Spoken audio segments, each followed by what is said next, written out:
Hello guys, I am Nikoloz Petriashvili, International Grandmaster HS, and in this video I wanna show you my game against the World Champion Gukesh Dommaraju. Before start analyze it, I also want to mention one thing. Thank you everyone who made nice comments on my previous video. So if you have not seen the video, after the video you can check it. This video is about how I beat Nakamura Hikaru on chess.com. So let's go.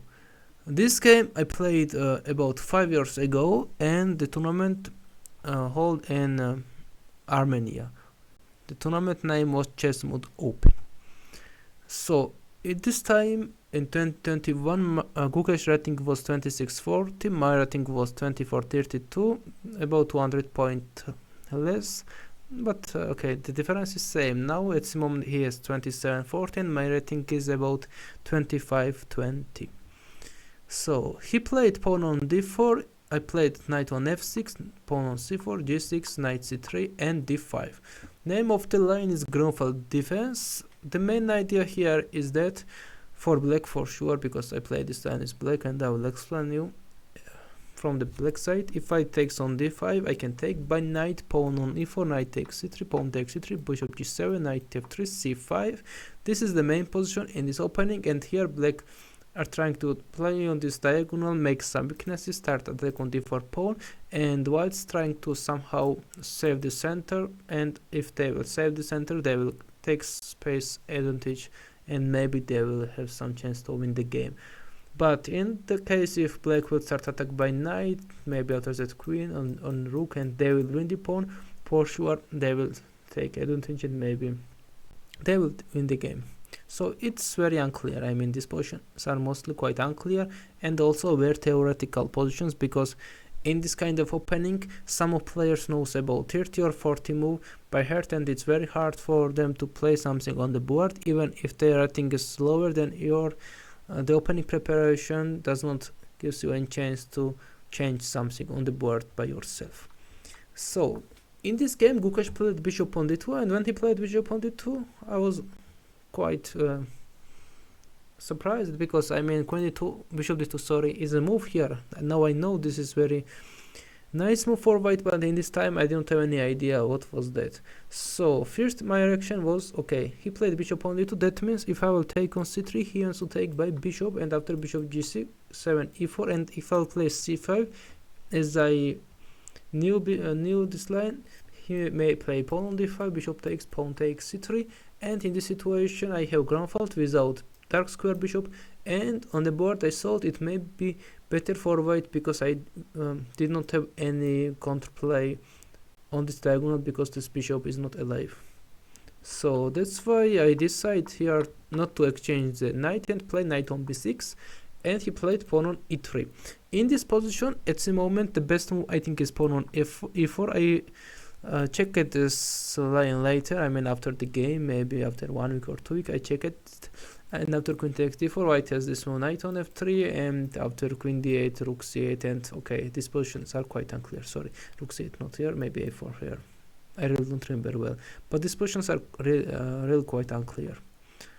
So he played pawn on e3 and he spent about 2 minutes. I played here bishop g7, developed the bishop, and he played pawn on h4. When he played e3, I thought, okay, he may don't know the line, because he spent about 2 minutes in the opening. So when a player who has 2640 spent 2 minutes in the opening, I thought that means he does not has some kind of opening repertoire against knight b6, or he does not remember. But seems like he had it and he remembered it. Just he was trying to make more concentration on the board. So after e3 I played bishop on g7, and he played pawn on h4, and when he played this move he spent very little time, only 6 seconds, and I realized that okay, he played h4, that means he wants to start attack on my king side, and he played this move very fast, that means he has some knowledge. He was just trying to make focus on the board. After h4 I played pawn on h5. Here I spent about 5 minutes. First was what I was calculating. I remember it was this move pawn on e5, but I didn't like, because after pawn takes, bishop takes, and h5, maybe next knight on f3. I thought, okay, what is my next idea? Maybe short castle, because it looks logical, but after knight f3, bishop to go back on g7, and I thought white has this chance to play queen c2 and long castle next, and my king here doesn't look very safe, and attacking here is, I think, difficult for me. If I play bishop on f5, which one is logical, e4 still works, and after bishop g4 maybe they will play just long castle, or just take on g6, take on g6 and next long castle, and it's easier for them to start attack on my king side than for me to start attack here.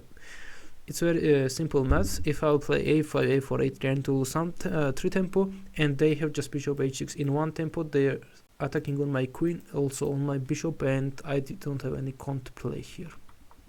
So that's why I don't play e5. I also was considering this move pawn on c5, but after pawn takes knight d7, knight e4, here I was thinking something like knight a6, as I remember, bishop takes a6, pawn takes a6, and after knight f3, I thought, okay, in this best scenario, I may take this knight back, and also, even if I will take that and take here, my structure looks worse, so also he can play knight on 2, I think after bishop b7, maybe, I don't know, in this case, even bishop c3 is possible, and this position is for sure better for white because of bad structure and not enough counterplay on the board. So finally I decided to play pawn on h5, he played knight on f3, bishop on g4 and bishop on e2. This move he played very fast, and it was for sure stressful for me, because when you don't know the line and your opponent, who has 200 point more rating than you, plays some moves very fast, that means he knows, and it's very unpleasant on the board. So here I played knight on c6, he played knight on g5. The best move, I took on e2, queen takes e2 and queen d7. In this situation still, I mean, I had some hopes, because okay, I mean, he has the center, I don't have any active counterplay yet, but I exchanged the bishop, and in general the light square bishops are main problem for black in this kind of structure, because dark square bishops are always working better than light square, because they have more attacking chains on this diagonal. So after queen d7, he played pawn on f4 in a correct move, and I played queen on g4, one more in a correct move. So after f4, and says f6 is the best, you can see that, but I don't play f6 because I was calculating queen d3, and here if I take on g5, queen g6, checking f8, pawn g5 and f file is open, then that's very unpleasant for me, and I really don't know how to save this situation. And says it's about +1 and almost winning. And also I was calculating this move, queen on e5, which one is the best, but I really did not feel well on the board, because I thought queen takes, pawn takes, knight e6, king f7, knight takes c7, and after that my bishop on g7 looks very idle, and says here is some compensation for black, but on the board it's very hard to play. So I still think this position is better for white, to be honest. I decided to exchange the queen, what was very wrong decision. He played knight on e4 and bishop on f6. I was trying to exchange more pieces, because look at time, and this bishop on g7 has no future because of the pawn structure. His knights are dominating. If I exchange the queen after knight c5 transfer, b7 pawn has big problems here, and I wasn't really happy because of the situation. So I played queen g4, he played knight on e4, the best. I played bishop on f6, one more in a correct move. Sometimes it happens like that because it's kinda domino effect. When you make one wrong move, everything is going bad, and this is exactly what was happening in this game. He played queen takes g4, pawn takes g4, king on e2, knight on c4 and bishop on c3, and the advantage was huge. Here I played rook on d8. Also I had some troubles on time, because my time was 38 seconds and he had about 100, and that's 70, and that's 2 times more almost than mine. So I played rook on d8, tried to play fast as much as I can. He played knight f6, pawn takes f6 and d5. d5 is the best move. He's sacrificing the pawn, but after that he will take f6 pawn, and this f6 pawn is more important because bishop can control everything from here. I took on d5, he played knight on e4 and rook b5. After rook b5, I really did not have hopes, to be honest. I expected my opponent to take on f6, and after king e7, knight takes g4, and after that I was thinking about maybe rook somewhere, I don't really remember, and f5, and somehow maybe counterplay knight e6, knight e4 check, but knight e4 move. But I was realizing that, I mean, even if I played this move knight e6, knight e4 and make some compensation, still I am pawn down, and the situation looks very bad for me. So knight rook b5, and here he played one move, and this move gave me many chances. He played rook on d1, I played pawn on f5, knight f6 check, king e7, and a4. I think he missed something in a calculation. After rook d1, I realized that, okay, if I play some boring moves like, I don't know, castle, maybe king e7, I will definitely lose the game. So I want to make some interesting idea, and I found this idea, pawn on f5 to sacrifice the rook. So here he did not take on h8. I was calculating that a little bit. After pawn takes a4, rook c1, and to go back knight on d6, I think. And for sure the position was still worse for me, but because of the knights and the bishop, which one is not the best in this situation because of the pawn structure, and I have very solid square on f5, I may had some counterplay chances. After a5 he played knight f6, king e7, and a4. a4 was not the best. h5 is the best, but it's very hard to play on the board, just trust me, because h5 doesn't look natural in this situation. So he played pawn on a4, and I sacrificed the rook by myself. Rook takes b4, bishop takes, king d3. When I take this rook on b2, I calculated bishop takes b2, knight takes b2, knight d5, and here I found this move, king on d6. I remember that was only one hope for me in this situation. And after rook b1, king takes d5, rook takes d2, and v6. I thought maybe not b6, and just says rook b8. But in this situation, I thought, okay, he has rook, I had knight and two pawn. For sure, it's still better for white because he has started attack on my pawns. But maybe I have some practical chance to still save this endgame. But fortunately for me, after king e7, he played pawn on a4, rook a4, king d3. And after that I played really ideal chess. I played knight 6 on a5. I sacrificed a rook on b2, and I also sacrificed this rook on h8. So I sacrificed two rook in the one game. He played knight d5, king d6, and bishop takes h8. He took this rook, that was the best decision.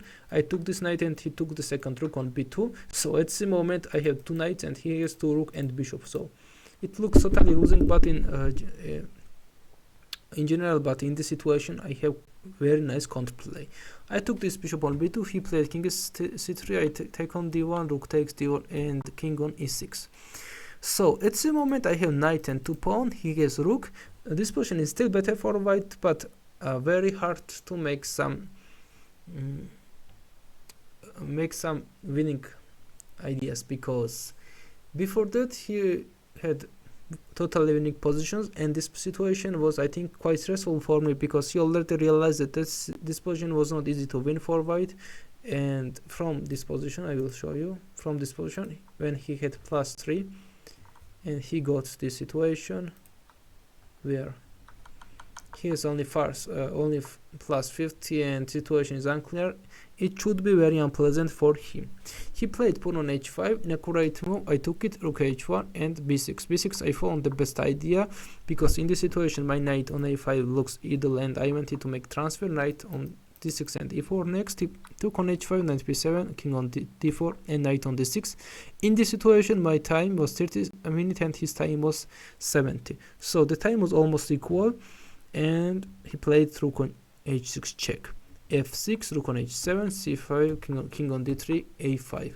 a5 I found one move. I think a5 is the best, but still it's not something special in this situation. He played rook on h6, knight on e4, rook on h8, and king on d5.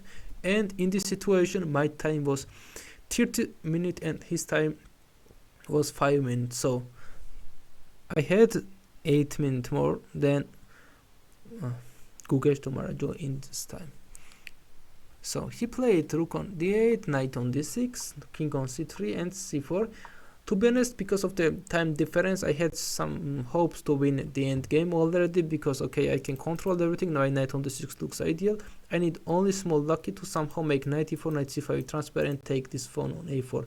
If I win this pawn, this 3 pawn will become like monsters, and I think for him it will not be able to control them. So he played rook on d7, the best move. That was 40 move, I think. Yeah, I played king on c5, and he played just rook c7, king d5, rook d7. And here I realized that I did not have one tempo for this transfer, because this knight cannot just move. I played king c5, rook c7, king d5, and we agreed to draw. So after rook d7, I wanted to try king on c6, and after rook d8, king on c5. That was my idea, but I thought, okay, if I play king on c5, knight cannot go on c5. That means I cannot change anything on the board. So that's how I played the draw against Gukesh Dommaraju. Gukesh Dommaraju is world champion at the moment. It's very hard to say if he will be able to save this title or not, but in any case, this game I played against the world champion. So thank you guys, thank you for watching, and if you like the video and subscribe the channel, it gives me more motivation to continue making this content. See you.